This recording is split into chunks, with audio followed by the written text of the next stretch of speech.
वळूयात पुढच्या बातमीकडे। छत्रपती संभाजीनगरमधील उद्योजक संतोष लड्डा याच्या घरावरील दरोडा प्रकरणी पोलिसांकडून एका संशयित गुन्हेगाराचा एन्काउंटर करण्यात आल्याची सूत्रांची माहिती आहे। अमोल खोतकर असं संशयित आरोपीचं नाव आहे। वडगाव कोल्हाटीमध्ये अमोलने पोलिसांच्या अंगावर गाडी घातल्यानं पोलिसांनी फायरिंग केल्यानं अमोलचा एन्काउंटर झाल्याची पोलिसांची माहिती आहे। दरोड्याचा सर्व मुद्देमाल अमोलकडे असल्याची माहिती मिळते आहे। उद्योजक संतोष लड्डा याच्या घरातून दरोडेखोरांनी तब्बल 8 किलो सोनं आणि 40 किलो चांदी असा कोट्यवधींचा ऐवज लंपास केल्याची घटना घडली आहे। या संदर्भात अधिक माहिती घेऊयात। आपल्यासोबत आपले प्रतिनिधी मोहसिन शेख आहेत। मोहसिन, नेमकं काय घडलंय सविस्तर सांगाल?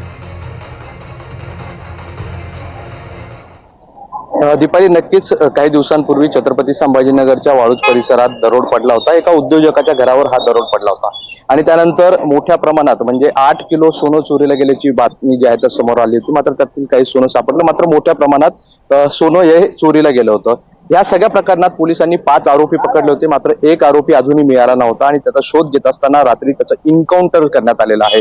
या ठिकाणी आपण जर बघितलं तर मी त्याच स्पॉटला आहे ज्या ठिकाणी हा सगळी घटना घडली। पोलिसांनी सगळा रस्ता बंद केलाय, बॅरिकेड टाकलेले आहे। आता नेमकं स्पॉटला काय झालं ते दाखवण्याचा थोडासा प्रयत्न करतो। या ठिकाणी आपण पोहोचलेलो आहोत। या ठिकाणी ही जी गाडी आहे या ठिकाणी हा सगळा स्पॉट आहे आणि त्या 2 गाड्यावरती लावलेल्या आहे आणि ही जी गाडी दिसते आपल्याला ही गाडी जी आहे तर ती आरोपीची गाडी असल्याचं कळत आहे आणि पोलिसांकडून या ठिकाणी सगळं बॅरिकेड करण्यात आलेलं आहे। अमोल खोतकर असं या आरोपीचं नाव आहे ज्याचं एन्काउंटर करण्यात आलेलं आहे। जी प्राथमिक माहिती पोलिसांकडून मिळते त्यानुसार या ठिकाणी आरोपीला पकडण्यासाठी क्राईम ब्रँच आणि स्थानिक पोलिसांचं पथक आलं होतं।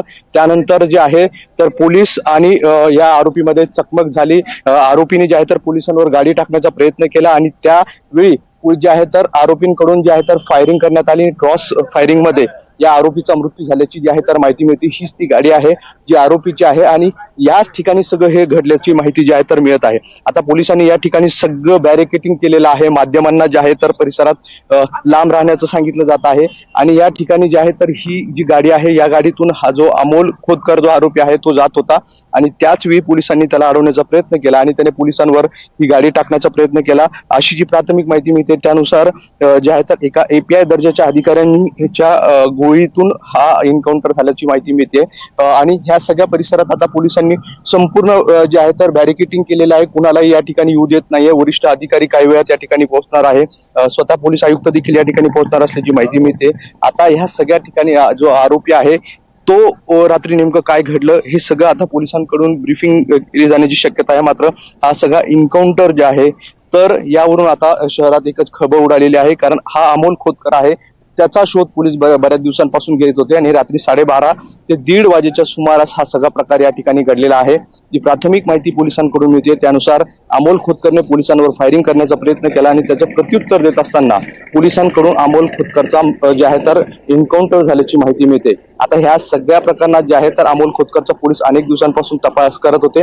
विशेष म्हणजे काही दिवसापूर्वीच या जिल्ह्याचे पालकमंत्री संजय शिरसाट यांनी पोलिसांवर एक गंभीर आरोप केला होता की या सगळ्या चोऱ्या आणि दरोड्या प्रकरणात पोलिसांचा सहभाग असू शकतो अशा तक्रारी माझ्याकडे येतात असं त्यांनी म्हटलं होतं आणि त्यानंतर आता जे आहे तर ह्या सगळ्या आरोपीचा शोध घेतला जात होता आणि रात्री ही सगळी घटना घडल्याचं आपल्याला पाहायला मिळते। दीपाली, निश्चितच मोहसिन, या सगळ्याचे अपडेट्स आणखी तुमच्याकडनं घेत राहू। तुर्तास धन्यवाद या सगळ्या सविस्तर माहितीसाठी।